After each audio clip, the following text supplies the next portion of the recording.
All right, welcome back to Buffalo Plus, presented by Connors and Ferris. Mike Catalana, Dan Fates. I am Jenna Cottrell. We're getting ready for the divisional round, but first, please be sure to like, comment, and most importantly, subscribe to our channel if you enjoy our content. Mike, it's Bills, Chiefs in Kansas City, the divisional round of the playoffs. Initially, what do you make of this matchup again? We know the Bills saw the Chiefs earlier on the season. They obviously ended up winning that game, but you go back to the AFC Championship a year ago. We know the Chiefs took that one home. So what do you make of these two teams meeting again? All right. So it's revenge from a year ago, right? Because that's the team that ended the season. But then they go out to Kansas City and win. And at that moment, the Bills had a huge edge on the Chiefs to get this game in Orchard Park. And it didn't happen. We know the ups and downs. But what I like the most about this matchup is that as they go into it, Allen is coming off a spectacular game. And then he turns it over to Mahomes, and Mahomes goes, I'll do the same thing. It wasn't quite as clean, I guess, as Allen's play, but it's hard to match that. But Mahomes was spectacular. So it's these two guys ready to put on a show and decide this out in Kansas City. Was Mahomes spectacular? Yes. What throw made you go, wow? Because I saw guys, the Steelers dropped 8 in coverage, and Mahomes threw to a guy, and there wasn't another Steeler in the camera shot for a touchdown. That was one of the most unimpressive 42-point games from an offense. Hold on. You cannot go there on Mahomes. Dan is choosing violence this They morning. scored, what, 6 touchdowns in 11 minutes or something crazy like that? Look, they decimated a bad team. The Bills did, but they're not as bad as the Steelers, but they're not a very good team, and they played, and the Bills toyed with them in that game. Toyed with them. Look, I said Allen was a little better, but I am not going to sit on here and not give Mahomes his credit for just, he went 400 yards and, he was great. Jenna and I, a lot of times, when we were still allowed to go to the Bills practices and indoors, and there'd be a football around, Jenna could have made half of those throws Mahomes made. And I do have a cannon arm. That is a credit to Andy Reid. Because he drew up plays that were just, there were guys. I'm just saying, Mike, I watched the entire game. You're right. There was not one throw where I went, hold on. If we were just judging crazy. Pat Mahomes on that game, come on, it's Patrick Mahomes who crushed the Bills in the playoff game last year. It's still Patrick Mahomes. Patrick Mahomes isn't dangerous. I'm just saying the performance that he had on Sunday night against a Steelers team, I can't believe the Steelers won 9 football games. They were so bad. And the only reason they won 9 games is TJ Watt is maybe one of the top 5 best football players in the league, not defensive players. He is incredible and did everything he could. Okay. You're getting too caught up in the Steelers game. I just like the fact that they said he's coming off that performance. He is. He toyed with a bad team. He's awesome. So is Allen. He is awesome. And that's why this game is Sunday late because of those two guys. And Jenna, 100%. Isn't it something that the Bills have that marquee guy after all those years where, I joked that for a while, and this is not a joke, the best player on the team was literally the punter. And now the punter doesn't take the field. So there's a big difference between them. The fact that it's the Sunday night game, I think, it says a lot about where this team has come. And I also think it's the way things are lining up is interesting too, because you talk about, beating a Patriots team that obviously has owned Orchard Park for years. And up next on the revenge tour is the Chiefs. And we know, Dan, you had a great tweet on Sunday night about that picture of Stephon Diggs, holding his head after that AFC Championship loss. And the hype on the Bills can't be any higher, but we already know the Chiefs, it's always sky high. And this matchup, I feel like last year we were waiting to see that top billing, that, shootout type of game. And Dan, I feel like there's the possibility of seeing that. And I feel like you have to throw out that first game that the Bills played the Chiefs in earlier this season, because where the Chiefs were at and how many issues they were having, I don't even think you can draw upon that. Yeah, it's a great point, Jenna, because a lot of times and we'll say this week, and we will hear Sean McDermott as we record this on Monday. He's going to talk at 4:00 whenever you're watching this, and he will say that those previous matchups don't matter at all, because that's what he said all the time. And to some respects, he's right, because the Chiefs I agree, offense, though. right? Like I said, the Chiefs defense, the first 6 weeks of the season was absolutely pathetic, and the Bills torched them respectfully on Sunday night back in week 5. But from like week 7 till the end of the season, they only allowed like 16.5 points per game. They played a lot better. That's a little bit of fool's gold. They did play some really bad offenses, so like that has to be factored in. There needs to be some context in that. But I agree, Jenna, because both of these teams are completely different than when they met back in week 5. And I know like, oh, that's not like a hot take or anything like that, but like the Bills now all of a sudden they kind of have a running game, Mike. Yeah. And the Chiefs kind of have a defense. It's interesting you bring that up. And I think there's a reason for both of those things to happen. And I think Mahomes even mentioned it when they started to struggle a little bit and teams were playing them a certain way, like they play the Bills, where they drop them a little deeper and they have to be a little more patient. Mahomes made the point of, they had to become, I won't even use the word conservative, but a little more ball control. And he really believes it helped their defense. It did. And I think he's right. It helped the defense because they weren't running back on the field so quickly, whether that was 3 and out, or they don't do that very often, but giving the ball up or just a quick score. They were maintaining possession a little bit longer. And it's not always the run game. Like, if you're completing like these guys can do 85% of your passes in some games, the clock keeps moving, you keep the ball and you get the first downs. But to that point, you're right. Their defense was better, helped by some things, much like the Bills defense, number 1 in the NFL, and they've been great. They fixed, at least appear to have fixed some of the run defense things. They've gotten better. But where they're going to get tested is for the first time. 27's not on the field. Yeah. And look, who's the best quarterback out? And they played Brady, and he got him in the first half, and then they really tightened up and they played really well. I guess Matt Ryan would be, but otherwise, it's the Mac Jones and Cam and those kind of guys. So again, it steps up in the same way for the Chiefs. You ain't playing Ben Roethlisberger this week.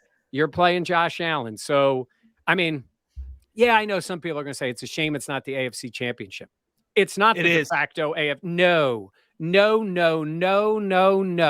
You cannot think that way, because you're telling me with Derrick Henry back that either one of these teams could not lose in Nashville if they win that game? They could. They absolutely could. But I think whoever wins this game is favored in Nashville. I think you're right. Likely, some of it depends on how those teams play. Agreed. Like if it's a kind of an ugly game somehow and the Chiefs win or the Bills win and the Titans look great, then maybe it's right. But yeah, you're probably right. It's going to be close. What I'm saying. They're Are probably you surprised the favorite? The Bills number is kind of low? I am. I tweeted out, I thought it'd be 3.5. It opened up at 2.5. A lot of books now have settled at 3. Whichever way this number goes for people like the betting people, under 3 is a key number. And I wouldn't be surprised if it sits on 3, because I think if it goes to 3.5, a ton of people are going to take the Bills and the 3.5 points. I think if it goes under and it goes to 2.5, I think people are going to be all over the Chiefs. So I think the books are going to want this to stay at this field goal game.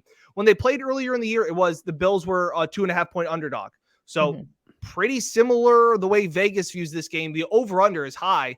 It's all the way up now to 53, which is a ton of points for a playoff game. Wow. But Mike, I was looking at, like I said, you talk about no Trey White, and Jenna, to me, this was the game. I always remember when Leslie Frazier talked the day after the game. This was the game that he had to write patience on his wrist. Yes. Because the Bills didn't blitz a single time against Patrick Mahomes, and they still were able to disrupt him. They still were able to make him feel a little bit uncomfortable. He was dealing with the toe at the time. I thought he still looked fine. I don't think the toe was a massive issue. But this game, I think we talk about like so much with the Patriots game. We talk about how you got to control both lines of scrimmage. It's the defensive, the offensive line. Similar script in this one, because I don't think you're going to send a lot of extra blitzers. So this is a game where Ed Oliver, Jerry Hughes, Greg Rousseau, they've got to win their individual matchups to allow Matt Milano, to allow Tremaine Edmonds, to allow Taron Johnson to cover, and to not have to cover for 25, to not to cover for 8 seconds. Yeah, no, I agree. I think that's exactly what you're going to see. And I love that little anecdote about Leslie Frazier and patience, because I feel like you associate, okay, like let's get the blitz going, let's get the pressure going. And we've seen how effective, Patrick Mahomes can pick that apart in certain points. I think it's just this game to me is just so exciting because I feel like it shows you again like how far this Bills team has come. And then also at the same point, Mike, like I mean, you're going toe for toe. Like you're going to be in Kansas City. I think all that extra experience you have of playing there is super helpful. Just knowing the environment you're going to expect, knowing where you're going to be going, knowing what the locker room looks like all those little Great point. details that, can add into the nerves that you would have. And just that familiarity, I think will be huge. But I mean, we saw And we saw Allen have such a phenomenal game in this offense and just everything. It's like Yeah. their confidence this team must have is got to be sky high coming into this It game. is interesting the way, and this is where I go back. I know they have confidence, and Dion said it about there's a confidence that they have. It does not translate the success doesn't necessarily translate one game to the next because come on, you played a New England team, you didn't have to worry about their offense. I mean, no matter what some of these, and I'll say it again, fanboy Boston media is talking about. Because here's the difference. For all these years, when the Patriots were just hammering the Bills, what would we say? Well, at least it was me because you guys weren't even around for most of the time. They're just so much better. It's Brady. Like you see it. It's right in front of you. Like you had these little moments where no, they're talking about how whether the Bills were better or not. They were better. It was there. Now you're going against an offense that can handle you. And you know that, right? When we've seen them do that. Trey was on the field last year in the championship game when Mahomes toyed with them. And when you look at the numbers, the scariest number from the championship game last year is Tyreek Hill. Yes. 9 for 172 in that game. Kelsey's number, the scariest number was catches, 13 in that game for 118. They don't run the ball. Hardman had one run for 50 yards. Dan, they are your ultimate team because they just don't care. Love it. Clyde Edwards-Helaire didn't do anything in either game against the Bills. And if he plays this week, I guess we'll see. Though I tell you, McKinnon shows a little flashback there, and he's got some speed. So maybe they'll use him a little bit more. But it comes down to those guys. I mean, it's like the Bills. I hate to say it. I'm not saying Knox is Kelsey, but I got to give the guy credit. He's become a weapon in this offense. He is the number 2 weapon behind Diggs. He is. And you may not be Tyreek Hill and in explosiveness with Diggs, as great as he is. Yeah. But I'll tell you, I'll match up Diggs and Hill, and it's not a total mismatch to say Knox and Kelsey to try to get that production because Knox had a huge game in October. He had, limited. He had. It was like he was Tyreek Hill. I'm looking here. Here he is. 3 catches for 117 yards That's in insane. that game, and wide open. To Dan's point, so these teams, when you give them an inch and they're playing well, both of them offensively can run the other one over. To both of your points, Mike talking about how momentum doesn't really factor week to week. And you make a point about New England. If New England had lost 2 games in a row coming into Buffalo, it didn't matter that they didn't have momentum. They were just a better team for 2 decades because they had Tom Brady. So I agree with your point. And Sean McDermott was asked about that after the game about, do you feel the momentum? They've now won a season high 5 games in a row. And Sean said that it's not just, talked about execution, like obviously, because of course he did. But he talked about the preparation and the weeks that they've had, and they've stacked good practices on one another. And he says momentum's kind of a byproduct of that. That like you're kind of on a roll with, okay, this is how we practice. This is how we're doing. We're elevating our practices. All the players. I remember Sean McDermott said the one time that players have stepped up at practice. And I remember asking him, like, does that mean that they weren't stepping up earlier? And he's like, no, not that. He's like, December football, it kind of gets ratcheted up. And to your point, Jenna, too, where you talk about momentum and mentality, too. To your point, Jenna, that the fact that they've already won here and the fact that they've played here, I think is big. If they would have been lost to them 3 times in a row, then we're talking about, man, they're just the boogie monster. Getting over the hump. Yeah. We just can't get over the hump. You're right. Yeah. I agree. It's the mentality that they have already won here before is more valuable than the fact they've won 5 games in a row.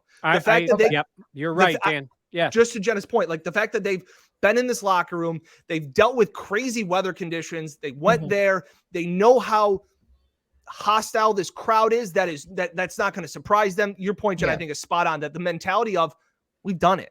Like, why can't we just go and do it again? I'm not saying that Dan, those games right. don't mean anything in the sense of like, oh, well, they did this before, so they're going to do this. No, it's the mindset that we've won here and walked off the field with a win.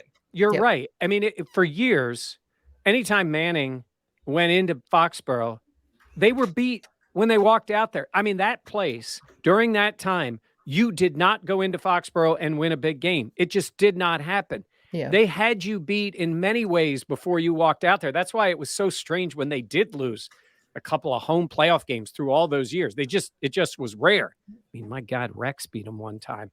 But Ray Rice ran all over. Ray Rice ran, which in a lot of people's mind was the worst Patriots playoff loss. Not necessarily the stakes. Obviously, they lost Super Bowls. But the stakes, when you lose that first game against Baltimore, who was a rival, and they just ran it down your throat, and they were up 14, that game. Yeah, well, I remember that. I guess that game is sort of gone to second place now after what the Bills put on them on Saturday night. Yeah. No, I it's actually really funny because bringing up that Patriots game, and just a quick aside, I was tell me what this is. So it's shock and denial, the 7 stages of what? Shock and denial, pain and guilt, anger, depression, the upward turn, reconstruction, working through, acceptance, and hope. They haven't gotten to any of those other ones yet. No, I'm talking about the Bills against the Patriots. Oh, yes, that is the emotional stages of healing. Yes, and I feel like it's like spot on. There were some wicked sad fans. Well, hey, you know what? Since we're going to talk a little about that game, it is interesting. In the Bills' time against the Patriots, it's been pretty competitive. They did a really good job defensively against the Patriots, even when Brady was playing. He didn't crush them. Since McDermott's been there, they've been pretty good. I even remember that game when Derek Anderson had to play. It was a Monday night. Josh was hurt in 18.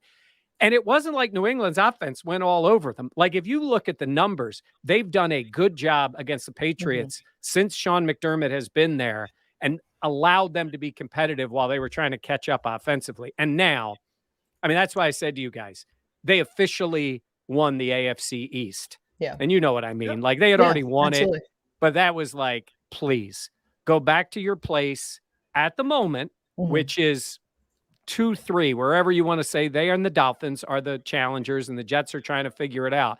But it is a pretty big chasm between the two. Not that they can't make it up. I'm not going to be like the guys in Boston saying it's over after, the one win, 20 years, and they think they got. No, right now it's the Bills division. It's them and the Chiefs fighting for the AFC. New England's got a lot of catching up to do. Yeah, I agree. I think this week we talked so much leading into this Patriots game about the rivalry between coaches, obviously McDermott and Belichick. Now McDermott, Mike, I mean, going up against Andy Reid, obviously his mentor. These two know each other very well. I mean, McDermott, a product of Andy Reid's coaching tree. That to me is a really interesting dynamic in this game. It is fascinating because there's respect. Dan and I, we've all talked about him. Even Belichick. Belichick's Belichick, and you got to beat him. Belichick had beaten him when he had Andy Reid. His relationship with Andy Reid, there should be a book on it because he grew up he's a kid. You've seen those pictures of Sean on the sidelines. He looks 12, working for Andy. 1999 is when he working with him in the Super Bowl, becomes the coordinator after Jim Johnson dies, and then he fires him. But then, of course, because Andy is Andy, and that's why his tree has been really good, he's helping him, and he gets the Carolina gig, and he becomes a head coach. I said to you guys, he's more like Belichick than he is like Andy as a coach. But Andy is the mentor that you want to prove something to out of respect.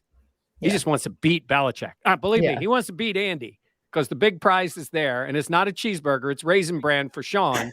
But definitely not a cheeseburger. It is just really. You think he wouldn't go ice cream sundae till L.A.? Correct. Right. Oh, McDermott? No. Maybe it- an extra Mick Ultra. No. It's just ice cream. Like he just gets a scoop of vanilla. Yes, that's true. If he wins the AFC Championship, then it's like the hot fudge, the nuts, the whipped cream, everything. Do you think is it like Brady getting hammered with the trophy Oh ceremony? my Is that what it gosh. is? Yeah, it's a sugar rush for Sean. Yeah. Definitely But that. hey, Jenna, you remember at the Super Bowl when Andy was looking for his win, and we talked to Sean on the red carpet Yeah. about Andy, and he was joking about getting himself a Hawaiian shirt. Yeah. And he loves Andy. Andy's been that guy to him. But you better believe he's seen Andy have enough success, get his Super Bowl, and he's standing in his way again. I think it's a great matchup that way. You know McDermott is so hungry for that. And I think you're right. It's different. Like Belichick, he just wants to beat him. Obviously, there's a lot of respect there. But I think McDermott wants to say, like, you were the guy. You taught me a lot, but I'm the guy now, Dan. Yeah, it's tough to say that he's like, this isn't a passing of the torch game because these two teams could meet again next year in the playoffs. And next year, like, this is like the start, like, especially we talked about Manning with Brady and Manning. Like, this could be Mahomes Allen. Like, we could be doing this year after year, whether it's the divisional round or whether it's the championship round. So this is just kind of Sean threw the first jab. Like he stunned him like in the second round of this fight. And now it's like, hey, we got to knock him down and kind of get this win. So there is a lot to preview this with the rest of this week, and we'll have tons more. Yeah, well, think of it this way. Last year, Chiefs got him in the regular season and got him in the playoffs. Yeah. And this year, the Bills got him in the regular season. We shall see. We'll see. We shall see. All right, we'll have plenty more coming up this week. We're doing our podcast tomorrow. We're also going to meet with a Kansas City reporter, talk to her about her thoughts on the Chiefs, this matchup heading into Sunday night. We know it's going to be a huge game. We also have a special Let's Talk Football live show on Buffalo Plus. We'll have coverage and reports. Mike and I are heading out to Kansas City. Going to get some barbecue. Dan knows where we going, Dan. Slaps. Going to slaps. Yep. Slappies? Slaps. Yeah. Slaps. Okay. Leave any recommendations also in the comments because you know I'm going to want to eat. A little bit. All right. Thank you so much for joining us. Please be sure to like, comment, and subscribe. We really appreciate it as this Bills team continues their playoff run. We'll have plenty more coming up on the Buffalo Plus YouTube channel. But for Mike and Dan, I am Jenna. We will see you next time here on Buffalo Plus.